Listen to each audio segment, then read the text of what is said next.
পাঙ্গাস মাছ। এই পাঙ্গাস মাছটা বাংলাদেশে মোটামুটিভাবে সকল এলাকায় একটা পরিচিত মাছ এবং কি জনপ্রিয় একটা মাছ।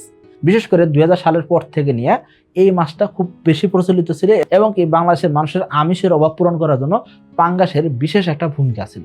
এই পাঙ্গাস উৎপাদন করে অনেক খামারে কিন্তু কোটি কোটি টাকার মালিক হয়ে গেছেন। আবার অনেকে 2020 সালের পর থেকে পাঙ্গাস চাষে এসে লোকসানও করতেছেন। কারণ কি পাঙ্গাসের উৎপাদন ব্যয় বেড়ে গেছে, অন্যদিকে পাঙ্গাস মাছের বাজার মূল্য সেটা কিন্তু ওইভাবে বাড়ে নাই, যার কারণে কিন্তু অনেক খামারে লোকসানও করতেছেন। এখন এই পাঙ্গাস মাছ কিভাবে চাষ করতে হবে বা চাষ করলে আমরা লোকসানও করবো না সেই সম্পর্কে আমরা জানার চেষ্টা করবো। তো চলুন শুরু করা যাক। দেখুন, পাঙ্গাস মাছ যখন চাষ করবেন সেই ক্ষেত্রে আমি আপনাকে বলবো আপনি সবসময় চেষ্টা করবেন কি মিশ্র মাছ চাষ করার জন্য। পাঙ্গাস একক চাষে ওইরকম এখন আর লাভ করা যায় না, তো আপনি মিশ্র চাষ করার চেষ্টা করবেন। এবং কি সকল মাছ মিলে মিশ্র মাছ চাষের ভিতরে সকল মাছ মিলে পাঙ্গাসের ক্ষেত্রে 70 থেকে 80 কেজি মাছ উৎপাদন করা যাইতে পারে। খেয়াল করবেন, পাঙ্গাস মাছটাই মূল উৎপাদন হবে, এর সাথে আপনি সাথী মাছ দিচ্ছেন। এই সাথী মাছের উৎপাদন সর্বোচ্চ 5 থেকে 10 কেজি হবে। এমন নয় যে সাথী মাছের ভিতরে আপনি পাঙ্গাস দিচ্ছেন দিয়ে আপনি 70-80 কেজি উৎপাদন করতেছেন।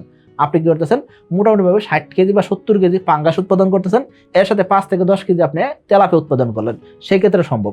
কিন্তু আমি কি করব, কার্পজাতীয় মাছ উৎপাদন করব, এর সাথে আমি আবার পাঙ্গাস দিব, দিয়ে আমি 70-80 কেজি উৎপাদন করবো, এটা সম্ভব নয়। কারণ কি আমরা জানি কার্পজাতীয় মাছের ক্ষেত্রে প্রতি শতাংশে 25 কেজি, 30 কেজি, 35 কেজি এই উৎপাদন করা যায়। অনেক ক্ষেত্রে 40 কেজি করা যেতে পারে, এটা আসলে অভিজ্ঞ খামারের উপর নির্ভর করে। তবে অভিজ্ঞ খামারে না হলে সেক্ষেত্রে 25 থেকে 30 কেজি উৎপাদন করতে অনেক সময় কষ্ট হয়ে যায়। এই জায়গায় কার্পজাতীয় মাছের ভিতরে আবার পাঙ্গাস দিয়ে আপনি সেটাকে 70-80 কেজি করবেন, সেটা কিন্তু সম্ভব নয়। আশা করি বুঝতে পারছেন। তাহলে আপনি বলতে পারেন পাঙ্গাস মাছের তাহলে মিশ্র চাষ কেমন হলো।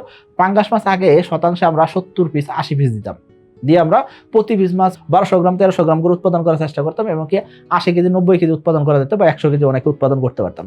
কিন্তু আবহাওয়া এখন আর কন্ট্রোলে থাকে না, যার কারণে আমাদের 60 থেকে 70 কেজি পাঙ্গাস উৎপাদন করা টার্গেট করতে হবে এবং কি 5 থেকে 10 কেজি আমরা অন্য মাছ উৎপাদন করা টার্গেট করে যদি পাঙ্গাসের সাথে উৎপাদন দেয় সেক্ষেত্রে আমাদের সকল মাছ মিলে 70 থেকে 80 কেজি মাছ উৎপাদন করা সম্ভব যদি পাঙ্গাস মাছের মিশ্র চাষ করি, অর্থাৎ পাঙ্গাস মাছটাই মেইন চাষ। আশা করি বুঝতে পারছেন। 2026 সালের এসে তেলাপিয়া পোনার দাম নির্ধারণ করা হয়েছে প্রতি পিস 1 টাকা 45 পয়সা করে।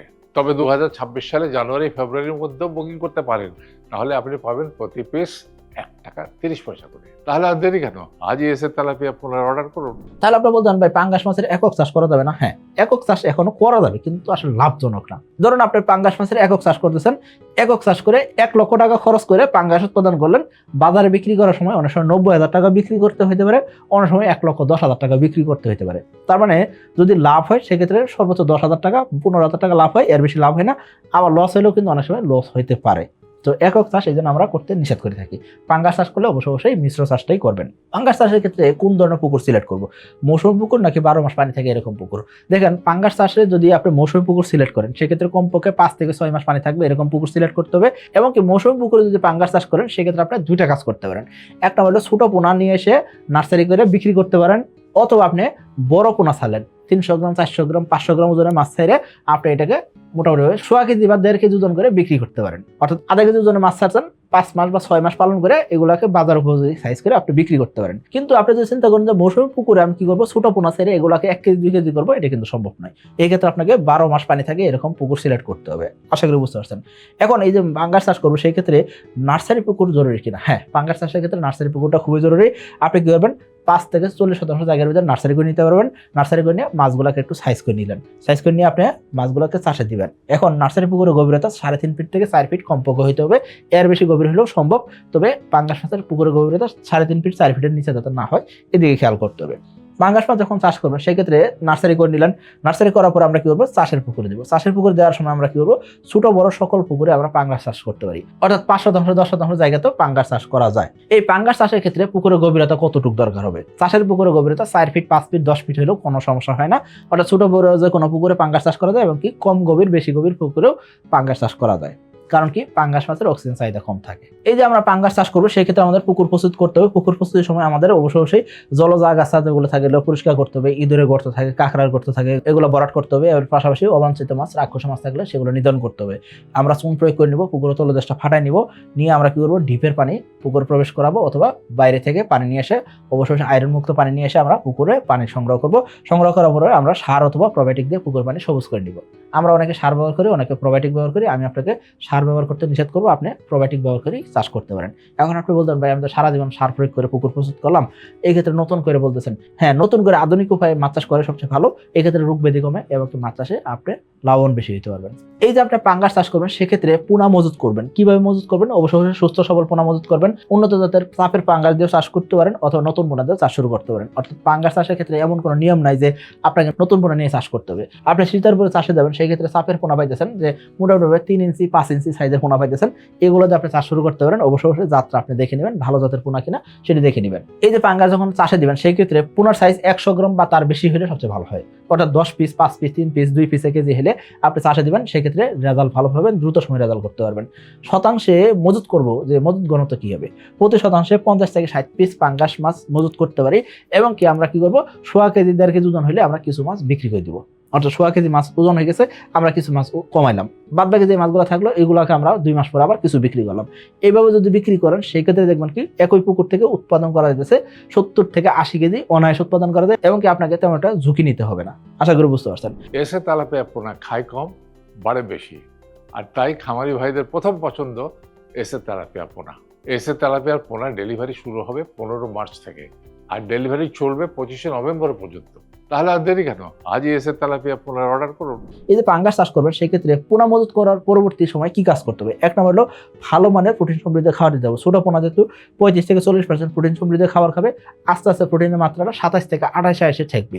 অর্থাৎ 27 এর নিচে প্রোটিন মাত্রা দেওয়া যাবে না। আমি বলবো আপনাকে 28-29 প্রোটিন মাত্রা রেখে যদি পাঙ্গাস মাছের খাবার দেন, এতে করে রেজাল্টটা ভালো আসে। পুকুরে পর্যাপ্ত প্রাকৃতিক খাবার তৈরি করার ব্যবস্থা রাখতে হবে। আমাদের অনেকে পাঙ্গাস চাষ করে সেক্ষেত্রে পুকুরের পানি কালো হয়ে যায়, আমাদের এইদিকে কোনো খেয়ালই থাকে না। যেহেতু মাছের তেমন কোনো সমস্যা হচ্ছে না, রোগ ব্যাধি আসতেছে না, অথবা দেখা যাচ্ছে মাছ গাবাইতেছে না, মাছ বাঁচতেছে না, যার কারণে আপনার কাছে মনে হচ্ছে কি এটা হয়তো বা এই নিয়মে চাষ করা যায়। আসলে এটা পাঙ্গাস মাছের কষ্ট দিয়ে চাষ করা হয়। এইভাবে আমি আপনাকে চাষ করতে নিষেধ করব। আপনি অবশ্যই পুকুর পানি সবুজ রাখার চেষ্টা করবেন। জাস্ট মাসিক পরিচর্যাগুলো যদি করেন সেক্ষেত্রে দেখবেন কি ওই পুকুরে পাঙ্গাস চাষ করলে আপনার উৎপাদনও বাড়বে, অন্যদিকে আপনি ঝুঁকিহীনভাবে মাছ চাষ করতে পারবেন। 1 বছর রোগ হয় না, পরের বছর রোগ হবে। অর্থাৎ দেখা যায় 2-1 বছর পর পরই আপনার পুকুরে রোগ ব্যাধি বাড়তে থাকবে। সো আমি বলবো আপনাকে পুকুরে যাতে প্রাকৃতিক খাবারের প্রাচুর্যতা থাকে সেদিকে খেয়াল রাখাটা খুব জরুরি। সপ্তাহে একদিন মাছের ওজন কতটুকু বৃদ্ধি হয়েছে সেটা পর্যবেক্ষণ করে আপনি মাছের খাবার নির্ধারণ করবেন। এই যে আমরা পাঙ্গাস চাষ করবো সেক্ষেত্রে আমরা খাবার হিসেবে কি খাবার দিব? খাবার হিসেবে আমরা সম্পূরক খাবার দিব, ভালো প্রোটিন সমৃদ্ধ খাবার দিব, 27 থেকে 30% প্রোটিন সমৃদ্ধ খাবার দিব, ভাসমান খাবার দিব, ডুবন্ত খাবার দিয়েও চাষ করা যায়। তবে ডুবন্ত খাবার পাঙ্গাস চাষ করতে গেলে একটু মাঝে মাঝে দেখা যায় যে পুকুরের পরিবেশ একটু 19-20 হয়ে যেতে পারে বা পুকুরের পানি একটু কালো হওয়ার সম্ভাবনা থাকে। অনেক সময় দেখা যায় আমরা খাবারটা নির্ধারণ করতে পারি না, যার কারণে পুকুরের পানি অনেক সময় কালো হয়। তো আমরা অবশ্যই পাঙ্গাস মাছের পুকুরে যাতে পর্যাপ্ত প্রাকৃতিক খাবার থাকে সেই ব্যবস্থা করতে পারি। এই জন্য আমরা মাঝে মাঝে ডুবন্ত খাবার ব্যবহার করতে পারি। যদি আমাদের খরচ কমাইতে হবে, খরচ কমানোর জন্য আমরা কি করবো, মাঝে মাঝে ডুবন্ত খাবার ব্যবহার করতে পারি। পাঙ্গাস মাছের ক্ষেত্রে ডুবন্ত খাবার যদি দেন সেক্ষেত্রে পিলেট খাবার দিবেন, অবশ্যই লুজ খাবার দিবেন না। কত বেলা খাবার দিবেন? ছোট অবস্থায় 4 বেলা, 5 বেলা, 6 বেলা পর্যন্ত খাবার দিতে হতে পারে। পরবর্তী সময় মাছ যখন বড় হয়ে গেছে তখন 2 বেলা খাবার দিলেই এনাফ। পাঙ্গাস মাছ চাষের ক্ষেত্রে আংশিক আহরণের কথা অলরেডি বলছি আমরা। যখন আপনার মাছ শোয়াকে দিয়ে একটু প্লাস ওজন হয়েছে তখন আপনি কিছু করে মাছ বিক্রি করবেন। মাছ বিক্রি করার সময় ছোট মাছগুলো বিক্রি করার চেষ্টা করবেন, যেগুলো মাছ বড় আছে ওগুলো কিন্তু দ্রুত বড় হবে, তো বড় মাছগুলো রেখে দিবেন। সম্ভাব্য উৎপাদন কেমন হতে পারবে? সম্ভাব্য উৎপাদন প্রতি শতাংশ জায়গা থেকে 60 থেকে 70 কেজি পাঙ্গাস উৎপাদন করতে তেমন কোনো বেগ নিতে হবে না, তেমন কোনো সমস্যা হবে না, আপনি অনায়াসে উৎপাদন করতে পারবেন। 70 থেকে 80 কেজি উৎপাদন করা যায় যদি আপনি অন্যান্য কার্যতে মাছ যদি পাঙ্গাস মাছের সাথে মিশ্র চাষে দেন। এক্ষেত্রে ওই কার্যতে মাছ থেকে বাড়তি একটা আয় পাবেন। এটা আপনি যদি পুকুরের পরিবেশ কন্ট্রোলে রাখতে পারেন, সুন্দর রাখতে পারেন, সেক্ষেত্রে কিন্তু অনায়াসে সম্ভব। 2026 সালের এসে তেলাপিয়ার পোনার দাম নির্ধারণ করা হয়েছে 1 টাকা 45 পয়সা পিস। তবে জানুয়ারি ও ফেব্রুয়ারি মাসের মধ্যে এসে তেলাপিয়ার পোনা বুকিং করলেই পাচ্ছেন প্রতি পিস 1 টাকা 30 পয়সা দামে। অফার মূল্যে এসে তেলাপিয়ার পোনা বুকিং করতে আজই যোগাযোগ করুন কোম্পানির নাম্বারে। এখন আসলে এই যে পাঙ্গাস চাষ করব সেক্ষেত্রে আসলে কি কি সমস্যা আমরা ফেস করে থাকি? পাঙ্গাস চাষের ক্ষেত্রে বেশ কিছু সমস্যা বর্তমান সময় তৈরি হয়ে গেছে। 1 নম্বর কি, খাবারের দাম বেড়ে গেছে। খাবারের দাম বেড়ে গেছে যেহেতু তার মানে উৎপাদন ব্যয় বেড়ে গেছে। উৎপাদন ব্যয় যখন বেড়ে গেছে সেক্ষেত্রে দামও বাড়া উচিত, কিন্তু মাছের বাজার দর এরকম বাড়ে নাই এবং কি মাছের বাজার দর ওঠানামা করে। বাজারে পাঙ্গাস মাছের আমদানি বেশি হতে হবে না, অন্য যে কোনো মাছের আমদানি বেশি হয়েছে, পাঙ্গাস মাছের দাম কমে দিতেছে। সো এই জন্য বলবো অবশ্যই আপনাকে হিসাব নিকাশ করে পাঙ্গাস চাষে আসতে হবে। পাঙ্গাস চাষের ক্ষেত্রে পুকুরে আজকাল গ্যাসের সমস্যা তৈরি হয়, কারণ কি আমরা পুকুরের পরিবেশটা সুন্দর রাখার চেষ্টা করি না। মাছের রোগ ব্যাধি আজকাল বেড়ে গেছে, অনেক সময় যাতে মাছ মরে বেসে আছে আপনি দেখতেছেন কিন্তু রোগ খুঁজে পাইতেছেন না। অর্থাৎ মাছের গায়ে কোনো রোগ নাই কিন্তু মাছ মারা যাচ্ছে, অর্থাৎ নানাবিধ সমস্যা আজকাল তৈরি হইতেছে। এর পাশাপাশি বিক্রির সময় মাছের ওজন কমে যায়। অর্থাৎ যখন আপনি মাছ বিক্রি করতেছেন, একদিনে মাছ বিক্রি না করতে পারলে জাল টানলেন, দেখলেন কি পরের দিন যদি আপনি মাছ ধরতে দেন, সেই ক্ষেত্রে এই সারাদিন মাছ খাবার খায় নাই, যার কারণে মাছের একটু ওজন কমতে থাকে। তো আমি বলবো আপনাকে, যখন পাঙ্গাস চাষ করবেন সেই ক্ষেত্রে শীত গরম বর্ষা সকল সময় চাষ করা যায়। তবে শীতকালীন সময় পাঙ্গাস একটু কম খাইতে পারে, এতে কোনো ভয়ের কারণ নাই। শীতের পরবর্তী সময় আপনি খুব দ্রুত রেজাল্ট পাবেন। আর সারা বছর পাঙ্গাস চাষ করা যায়। তবে পাঙ্গাস চাষের ক্ষেত্রে আপনাকে ঘনত্ব মেনটেন করা খুব জরুরি, এবং কি পার্শিয়াল হারভেস্ট করতে পারলে সবচেয়ে ভালো হয়। আর অবশ্যই পাঙ্গাস চাষের ক্ষেত্রে মিশ্র মাছ চাষটাই করতে বলবো আমি আপনাকে। আশা করি বুঝতে পারছেন। সকলে ভালো থাকবেন, সুস্থ থাকবেন। আসসালামু আলাইকুম।